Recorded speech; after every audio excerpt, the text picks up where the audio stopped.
दोस्तों, आज की कहानी है गुस्सा सब कुछ खोने पर मजबूर कर देता है। एक बहुत ही बड़े उद्योगपति का पुत्र कॉलेज में अंतिम वर्ष की परीक्षा की तैयारी में लगा रहता है। तो उसके पिता उसकी परीक्षा के विषय में पूछते हैं तो वो जवाब में कहता है कि हो सकता है कॉलेज में अव्वल आऊं।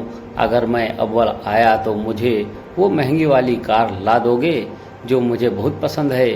तो पिता खुश होकर कहते हैं, क्यों नहीं, अवश्य ला दूंगा। ये तो उनके लिए आसान था, उनके पास पैसों की कोई कमी नहीं थी।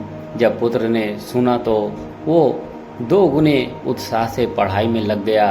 रोज कॉलेज आते जाते वो शोरूम में रखी कार को निहारता और ही मन कल्पना करता कि वह अपनी मनपसंद कार चला रहा है। दिन बीतते गए और परीक्षा खत्म हुई। परिणाम आया, वो कॉलेज में अव्वल आया। उसने कॉलेज से ही पिता को फोन लगाकर बताया कि वे उसका इनाम कार तैयार रखे, मैं घर आ रहा हूँ। घर आते आते वो ख्यालों में गाड़ी को घर के आंगन में खड़ा देख रहा था। जैसे ही घर पहुँचा उसे वहाँ कोई कार नहीं दिखी। वो बुझे मन से पिता के कमरे में दाखिल हुआ। उसे देखते ही पिता ने गले लगाकर बधाई दी और उसके हाथ में कागज में लिपटी हुई एक वस्तु थमाई और कहा, लो यह तुम्हारा गिफ्ट। पुत्र ने बहुत ही अनमने दिल से गिफ्ट हाथ में लिया और अपने कमरे में चला गया। मन ही मन पिता को कोसते हुए उसने कागज खोलकर देखा।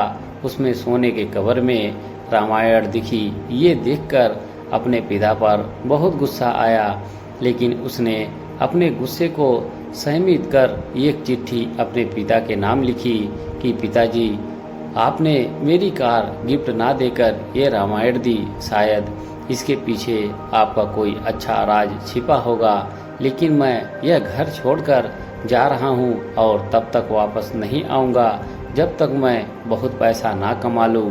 और चिट्ठी रामायण के साथ पिता के कमरे में रखकर घर छोड़कर चला गया। समय बीतता गया। पुत्र होनहार था, जल्दी ही बहुत धनवान बन गया। शादी की और शान से अपना जीवन जीने लगा। कभी कभी उसे अपने पिता की याद आ जाती तो उसकी चाहत पर पिता से गिफ्ट ना पाने की खीज हावी हो जाती। वो सोचता, माँ के जाने के बाद मेरे सिवा उनका कौन था। इतना पैसा रहने के बाद भी मेरी छोटी सी इच्छा भी पूरी नहीं की। यह सोचकर वो पिता से मिलने से कतराता था। एक दिन उसे अपने पिता की बहुत याद आने लगी। उसने सोचा, क्या छोटी सी बात को लेकर अपने पिता से नाराज हुआ? अच्छा नहीं हुआ। ये सोचकर उसने पिता को फोन लगाया। बहुत दिनों बाद पिता से बात कर रहा हूँ, ये सोच धड़कते दिल से रिसीवर थामे खड़ा रहा। तभी सामने से पिता के नौकर ने फोन उठाया और उसे बताया कि मालिक तो 10 दिन पहले स्वर्ग सिधार गए और अंत तक तुम्हें याद करते रहे और रोते हुए चल बसे। जाते जाते कह गए कि मेरे बेटे का फोन आया तो उसे कहना कि आकर अपना व्यवसाय संभाल ले। तुम्हारा कोई पता नहीं होने से तुम्हें सूचना नहीं दे पाए। यह जानकर पुत्र को गहरा दुख हुआ और दुखी मन से अपने पिता के घर रवाना हुआ। घर पहुंचकर पिता के कमरे में जाकर उनकी तस्वीर के सामने रोते हुए रुधे गले से उसके पिता का दिया हुआ गिफ्ट रामायण को उठाकर माथे पर लगाया और उसे खोलकर देखा। पहले पन्ने पर पिता द्वारा लिखे वाक्य पढ़ा, जिसमें लिखा था, मेरे प्यारे पुत्र, तुम दिन दुगनी रात चौगनी तरक्की करो और साथ में तुम्हें कुछ अच्छे संस्कार दे पाऊँ।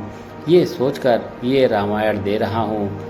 पढ़ते वक्त उस रामायण से एक लिफाफा सरक कर नीचे गिरा, जिसमें उसी गाड़ी की चाबी और नगद भुगतान वाला बिल रखा हुआ था। ये देखकर उस पुत्र को बहुत दुख हुआ और धड़ाम से जमीन पर गिरकर रोने लगा।